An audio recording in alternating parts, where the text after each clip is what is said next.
السلام عليكم، ازيكم يا حبايبي؟ عاملين ايه؟ فيديو جديد على قناه يوميات امين السيد. اخباركم ايه؟ يا رب تكونوا كويسين وباحسن صحه واحسن حال.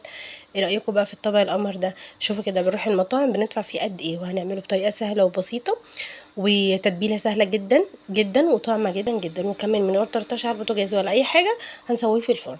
بصوا، هو ممكن نحط زبادي او لبن رايب او حليب. انا ما كانش عندي زبادي ولا لبن رايب، فعايزه اعمل لبن رايب. هروبه ازاي؟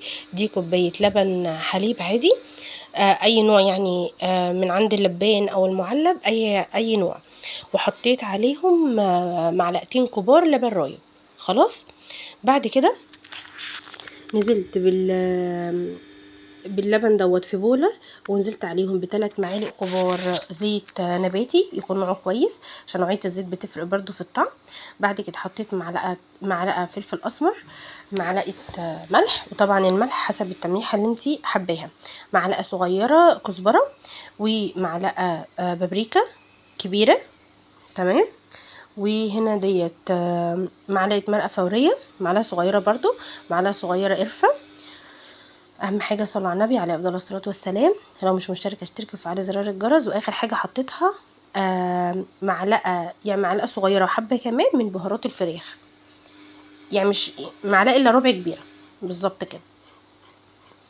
ومكست كله مع بعض. واللي هيخلي لك الطعم تحفه تحفه تحفه بجد الورشستر صوص. ما عندكيش بديله ايه؟ ممكن تحطي معلقه صغيره عسل اسود. خطيره خطيره خطيره، بتخلي الفراخ مكرمله وطعمها حلو جدا جدا. بتديكي تسكيره كده، بس تسكيره مختفيه يعني. دول هنا معايا كيلو من الشيش تاووك، اللي هي بتبقى تقطيعه من اوراق الفراخ. ما عندكيش تقطيعه اوراق الفراخ عادي، ممكن تعمليها بالصدور لو انتوا ما بتاكلوش الاوراق يعني. فعادي. طبعا انا غاسله ايدي وايدي نظيفه، و100 مره يا بنات ايدينا انضف من الجلافزات والله. تبلتها كويس. بصوا، انا لما خدت التتبيله ما خدتهاش كلها، سبت حوالي ربعها، لان انا بحب اتبل الخضار بنفس التتبيله، بس طبعا مش مع الفراخ، عشان ما ينفعش الخضار يتحط مع الفراخ وهي نيه، انتوا يعني في نفس التتبيله. فخدت حبه على جنب وتبلت بيهم الخضار زي ما انتم شايفين. وتركيه مهمه عشان اعواد الخشب دي ما تتحرقش معاكم، بتحطيها في ميه قبل ما تيجي يعني تحطي الفراخ والخضار في الخله.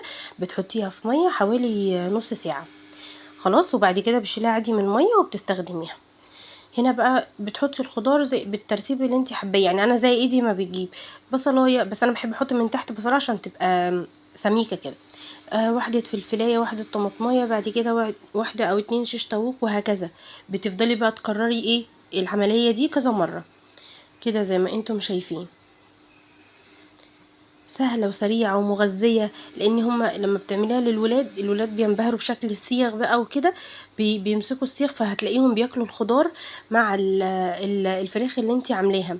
وكمان قطعية الوراك بتبقى حلوة خاصة عن الصدور، لانها بتبقى طرية، لان الوراك فيها دهون، فبتبقى طرية جدا على الاطفال. الصينية اللي انا حاطه فيها، انا حطيت فيها معلقتين زيت ومسحتها، وبعد كده ابتديت ارص فيها الاسياخ.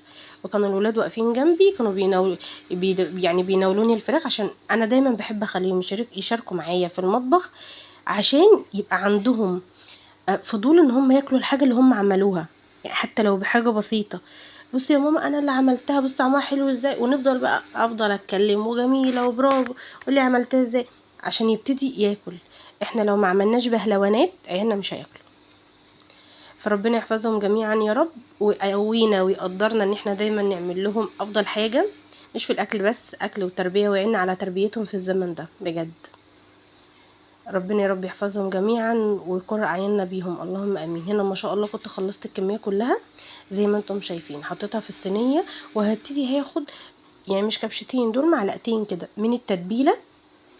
انا حباها لان انا هقفلها، يعني هغلفها دلوقتي بالورق الفويل، فالخضار هينزل ميته مع التتبيله اللي انا حطاها فيها لبن وكده، هتطلع مع السوائل اللي هتنزل، فهتستوي ايه منها ببعضيها من غير نقطه ميه. يعني انا بس واخده مغرفتين بس، فاهميني، من التتبيله زي ما انتم شفتوا. بس كده، وغلفتها كويس بالورق الفويل، وهبتدي ادخلها على فرن مسبق التسخين. الفراخ والحاجات دي ما ينفعش تدخليها على فرن وبعد كده تسخنيها، بتنزل ميتها وبتبقى ناشفه خالص من جوه. حطيتها في الرف اللي تحت زي ما انتم شايفين على درجه حراره 200، وبعد كده رفعتها في النص وشلت الفويل وسبتها بقى تتحمر وتاخد لون كلها مع بعضها من غير شوايه. وده شكل الطبق. عملت جنبها رز اصفر كده بالزعفران وزبيب، كان تحفه اللهم بارك، وشويه سلطه. وده كان فيديو النهارده، اشوفكم في فيديو جديد ان شاء الله على خير، مع السلامه.